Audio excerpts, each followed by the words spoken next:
A kú déédé àsìkò yìí, kókó inú ìwé ìròyìn la mú wá fún yín láti inú àwọn ìwé ìròyìn ilẹ̀ Nàìjíríà. Orúkọ tèmi ni Ọmágbémisọ́lá Ọmọlọ́gọ̀mádẹ àìjẹran ẹdán. Ààrẹ Bọ́lá Tinubu ti ké sí igbákejì rẹ̀ Kashim Shettima kí ó lọ ṣe àbẹ̀wò sí ìpínlẹ̀ Kebbi lónìí Ọjọ́rú láti lọ bá ìpínlẹ̀ kẹ́dùn kí ó sì fi dá àwọn òbí àti alágbàtọ́ lójú wípé ìjọba yóò rí i dájú wípé wọ́n gba ìyọ̀ǹda àwọn akẹ́kọ̀ọ́bìnrin tí wọ́n jí gbé ní kíákíá. Bákan náà ni Ààrẹ Tinubu fi ìbánikẹ́dùn rẹ̀ ránṣẹ́ sí iléeṣẹ́ ológun lórí ikú àwọn akọni ológun àti ọ̀gá ológun Brigadier General Musa Uba tí ó fi ẹ̀mí rẹ̀ lélẹ̀ níbi ó ti ń jìjàkadì pẹ̀lú àwọn adàlúrú ní ìpínlẹ̀ Borno. Ààrẹ tí iléeṣẹ́ ológun ti jábọ̀ fún lẹ́kùnrẹ́rẹ́ lórí ìkọlù méjèèjì fi ẹ̀dùn ọkàn rẹ̀ hàn lórí ìjínigbé àwọn akẹ́kọ̀ọ́bìnrin pẹ̀lú gbogbo ìkìlọ̀ wípé ó ṣeéṣe kí ìkọlù wáyé láti ọ̀dọ̀ àwọn adàlúrú. Ó gbóríyìn fún gómìnà Mohammed Nasir Idris fún ìgbìyànjú rẹ̀ láti dènà ìjínigbé yìí bí ó ti ń kérora lórí ìtàpá sí òfin ààbò tí ó yọrí sí ìṣẹ̀lẹ̀ yìí ní. Ààrẹ rọ àwọn ìlú jákèjádò orílẹ̀-èdè pàápàá jùlọ àwọn ìlú tó ń kojú ìṣòro ààbò kí wọ́n ṣe àfihàn ìròyìn tí ó lè ran àwọn ológun, ọlọ́pàá àti SSS lọ́wọ́ láti mú kí ìlú wà ní ìpamọ́. Ààrẹ ní àwọn ẹ̀ṣọ́ aláàbò kò lè ṣiṣẹ́ wọn dójú àmì láìsí ìrànlọ́wọ́ ọmọ Nàìjíríà àti ará ìlú. Fún ìdí èyí ni ìfọwọ́sowọ́pọ̀ wọn fi ṣe pàtàkì láti gbógun ti ìṣòro ààbò lórílẹ̀-èdè. Ẹ̀kúnrẹ́rẹ́ ìròyìn wà nínú ìwé ìròyìn Premium Times tó jáde lónìí. Ẹgbẹ́ àwọn olùkọ́ ifásitì lórílẹ̀-èdè ASUU ti fi ẹ̀dùn ọkàn wọn hàn lórí èròǹgbà ìjọba àpapọ̀ láti ṣe àlékún owó oṣù àwọn òṣìṣẹ́ pẹ̀lú ìdá 45 nínú ọgọ́rùn-ún 35% salary increase. Gẹ́gẹ́ bí àlàyé àwọn adarí ASUU, àlékún yìí kò tó nǹkan. Ó ṣe àfihàn ìhà tí ìjọba kọ sí ẹ̀ka ètò ẹ̀kọ́ lórílẹ̀-èdè. Níbi ìpàdé pẹ̀lú àwọn akọ̀ròyìn tí ó wáyé lánàá ní LASUED, ìpínlẹ̀ Èkó, ní alámòjútó ẹkùn ìpínlẹ̀ Èkó ASUU Ọ̀jọ̀gbọ́n Adéṣọlá Nasir ti ṣe àpèjúwe owó tí ìjọba fi lọ̀ wọ́n ní owó akúṣẹ̀ wretched tí yóò sọ ètò ẹ̀kọ́ Nàìjíríà di èyí tí owó rẹ̀ kéré jùlọ láfíríkà. Wọ́n ṣàlàyé wípé pẹ̀lú gbogbo àbá tí wọ́n fi lọ ìjọba lórí àlékún owó, iye tí òṣìṣẹ́ ifásitì ń gbà kò tó nǹkan sí iṣẹ́ tí wọ́n ń ṣe. Wọ́n ní àlékún owó gbọ́dọ̀ jẹ́ èyí tí ó lè tán ìṣòro ọdúnmọ́dún tí ìjọba ti já wọn jù sílẹ̀ àti ti ọrọ̀ ajé tó ń dojúkọ àwọn olùkọ́. Ẹ̀kúnrẹ́rẹ́ ìròyìn wà nínú ìwé ìròyìn Vanguard tó jáde lónìí.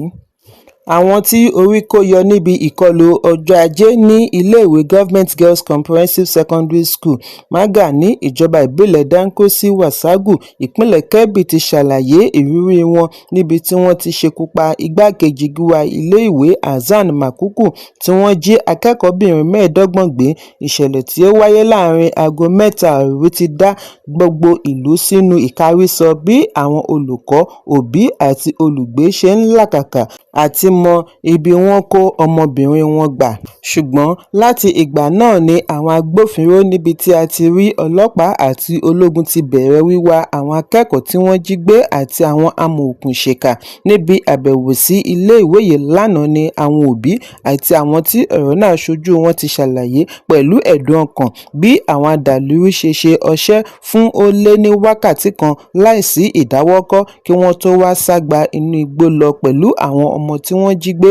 Ìṣẹ̀lẹ̀ yìí ṣe ìrántí bí wọ́n ti jí akẹ́kọ̀ọ́ tí ó lé nígba kúrò ní Chibok nínú oṣù kẹrin ọdún 2014 àti ìjínigbé 100 akẹ́kọ̀ọ́ àti olùkọ́ 5 láti iléèwé Federal Government College Birnin Yari ní ọdún 2021. Hostel matron fún GGSS Hajia Mariam Bello tí ó ti ń ṣiṣẹ́ ní ilé ìwé yìí fún bíi 20 ọdún ní ara kọ́kọ́ fu òun lẹ́yìn tí ọ̀kan nínú àwọn akẹ́kọ̀ọ́ yìí bẹ̀rẹ̀ sí sunkún ní kété tí aago 3 òru lù. Òun dìde yọjú láti fèrèsé ni ó fi rí ọ̀pọ̀ ènìyàn tí wọ́n yí ilé ìwé ká. Ọ̀kan nínú àwọn tí wọ́n wá ṣe ìkọlù yìí bẹ̀rẹ̀ sí pè é ní orúkọ tí àwọn akẹ́kọ̀ọ́ máa ń pè é.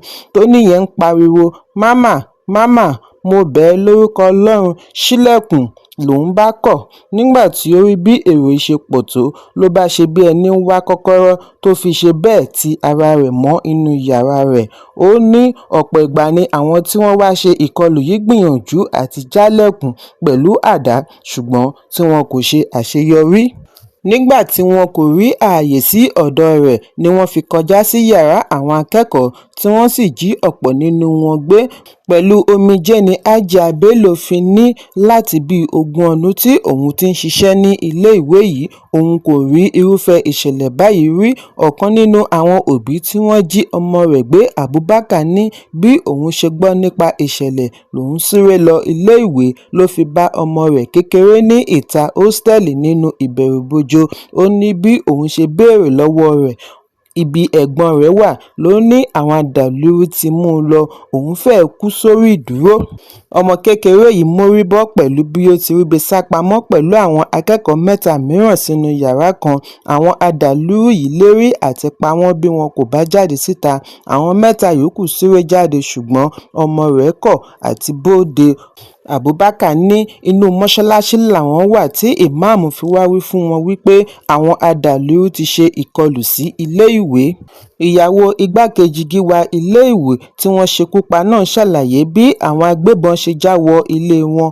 Ó ní láàrin aago 3 ààbọ̀ òru tí àwọn ń sùn lọ́wọ́ ni àwọn ń gbọ́ ariwo, kí wọ́n tó ṣẹ́jú pẹ́ wọ́n ti jálẹ̀kùn, wọ́n wọlé wá ṣekú pa ọkọ rẹ̀. Ó ní àwọn adàlúrú yìí pàṣẹ kí òun tẹ̀lé wọn, òun kọ̀ jálẹ̀. Ọmọ rẹ̀ lóbìnrin tí ó jáde láti inú yàrá ni wọ́n fi tipátipá mú lójú ìbọn kí ó darí wọn lọ hostel. Nígbà tí wọ́n dé hostel tí wọ́n rí ọ̀pọ̀ akẹ́kọ̀ọ́bìnrin ni wọ́n já ọmọ rẹ̀ jù sílẹ̀ kọ́ akẹ́kọ̀ọ́ lọ. Lẹ́yìn ìkọlù ni Chief of Army Staff Lieutenant General Waheed Shaibu dé sí Kebbi ní ọjọ́ Ìṣẹ́gun tí ó fi darí ikọ̀ ológun Operation Fansanyama lọ láti bẹ̀rẹ̀ wíwá àwọn akẹ́kọ̀ọ́ tí wọ́n jí gbé, bí ó ti pàṣẹ kí wọ́n ṣiṣẹ́ yíká aago round the clock láti lépa àwọn ajínigbé, kí wọ́n ní ìpàdé pẹ̀lú àwọn ẹ̀ṣọ́ àti ọlọ́dẹ ìlú, kí wọ́n jọ ṣe àtìlẹ́yìn fún àwọn ológun nítorí àwọn mọ gbogbo ọ̀nà tí ó jára wọn láàrin ìlú.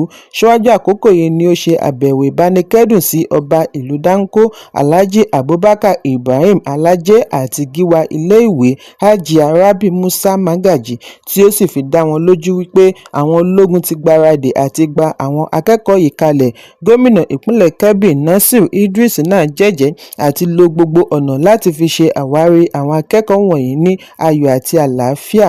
Pẹ̀lú ìbẹ̀rùbojo ni gómìnà Idris tí ó kọ́wọ̀ọ́rìn pẹ̀lú ìgbìmọ̀ òṣìṣẹ́ council, agbẹnusọ ilé ìgbìmọ̀ Honorable Muhammad Ankwe àti àwọn adarí ẹ̀ṣọ́ agbófinró fi dé sí ilé ìwé. Gómìnà ní ìpàdé pẹ̀lú àwọn adarí ìlú, ẹbí vice principal tí wọ́n ṣekú pa àti òbí àwọn akẹ́kọ̀ọ́bìnrin tí wọ́n jí gbé. Ó bá wọn kẹ́dùn, ó sì rọ̀ wọ́n kí wọ́n ṣe sùúrù.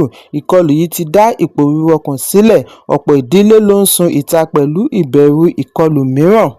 Àwọn agbófinró, fìjìláńtè àti ọdẹ wà lẹ́nu wíwá àwọn akẹ́kọ̀ọ́ ní gbogbo igbó tí ó wà nítòsí, bí àwọn òbí ṣe ń kórajọ sí ilé ìwé pẹ̀lú ìrètí láti gbọ́ bí nǹkan ṣe ń lọ sí pẹ̀lú àwọn ọmọ wọn tí wọ́n sọnù.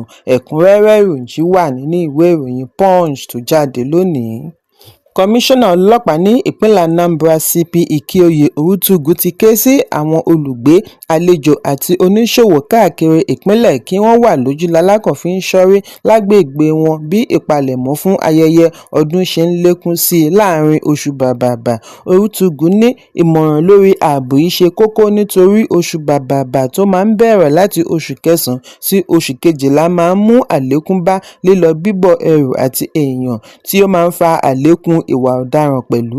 Ìkìlọ̀ yìí jẹ́ jáde nínú àtẹ̀jáde tí alukoro ọlọ́pàá ìpínlẹ̀ SP Tochukwu Ikenga buọwọ́lù lónìí. Wọ́n wá fi dá àwọn olùgbé lójú wípé àwọn ní àfojúsùn láti rí i dájú wípé ààbò tó péye wà fún ẹ̀mí, àlàáfíà àti dúkìá ní gbogbo àkókò oṣù Bàbàbà àti jù bẹ́ẹ̀ lọ. Bákan náà ni wọ́n gba àwọn ìlú nímọ̀ràn kí wọ́n mú ètò ààbò wọn le pẹ̀lú ìfọwọ́sowọ́pọ̀ fìjìláńtè àti ọlọ́pàá. Bákan náà ni ẹkùn lè iléeṣẹ́ ọlọ́pàá ṣe ìkìlọ̀ tako ìwàkuwà ọkọ̀, eré àsápajúdé, ọtí mímu dẹ́rẹ́bà àti ìtàpá sí òfin ìrìnnà. Kí àwọn awakọ̀ ṣe àtúnṣe ọkọ̀ wọn, tẹ̀lé àṣẹ ìrìnnà, yẹra ní ìrìndò òru bí ó bá ṣeé ṣe. Ọ̀gá ọlọ́pàá fi kún un wípé kí aráàlú ṣọ́ra fún ìdúnàádúrà orí ẹ̀rọ ayélujára, jìbìtì okòòwò, jìbìtì iṣẹ́ àti olè tí ó máa ń lékún sí i lásìkò ayẹyẹ. Ẹ̀kúnrẹ́rẹ́ ìròyìn yìí wà nínú ìwé ìròyìn Punch tó jáde lónìí. Iléeṣẹ́ ológun 81 Division ti fìdí ẹ̀ múlẹ̀ ikú òṣìṣẹ́ ológun tí ọ̀gbẹ́ni alágànná kan ṣe ìkọlù sí ní ọjọ́ Àìkú ní agbègbè Ìkòròdú, ìpínlẹ̀ Èkó. Fọ́nrán kan tí ó gba orí ẹ̀rọ ayélujára ṣe àfihàn ọ̀gbẹ́ni kan nílẹ̀ nínú àgbàrá ẹ̀jẹ̀ àti ẹni ṣe ìkọlù sí tí aṣọ tí gbó mọ́ lọ́rùn náà wà nílẹ̀, tí ohun tó ń lọ lábẹ́lẹ̀ ṣe àfihàn wípé ẹni ṣe ìkọlù sí ológun yìí gba ìbọn ìléwọ́ rẹ̀ fi pa á. Ṣùgbọ́n àtẹ̀jáde láti iléeṣẹ́ ológun 81 Division nípasẹ̀ adelé igbákejì adarí ní alukoro Lẹ́tínà Kọ́nẹ̀ Musa Yahaya ti ṣàlàyé wípé olóògbé tí wọ́n rán lọ ṣiṣẹ́ ní agbègbè Ìmọ̀ta ìlú Ìkòròdú ni ọ̀gbẹ́ni alágànná kan la igi mọ́ lórí. Àtẹ̀jáde ọ̀hún ṣàlàyé wípé olóògbé ológun yìí ń gbìyànjú àti yanjú fàákájà kan ni alágànná yìí wọ́gi mọ́ látẹ̀yìn. Ìṣẹ̀lẹ̀ yìí wáyé ní ọjọ́ 16 oṣù kọkànlá ọdún 2025 láàrin aago 4 ìrọ̀lẹ́.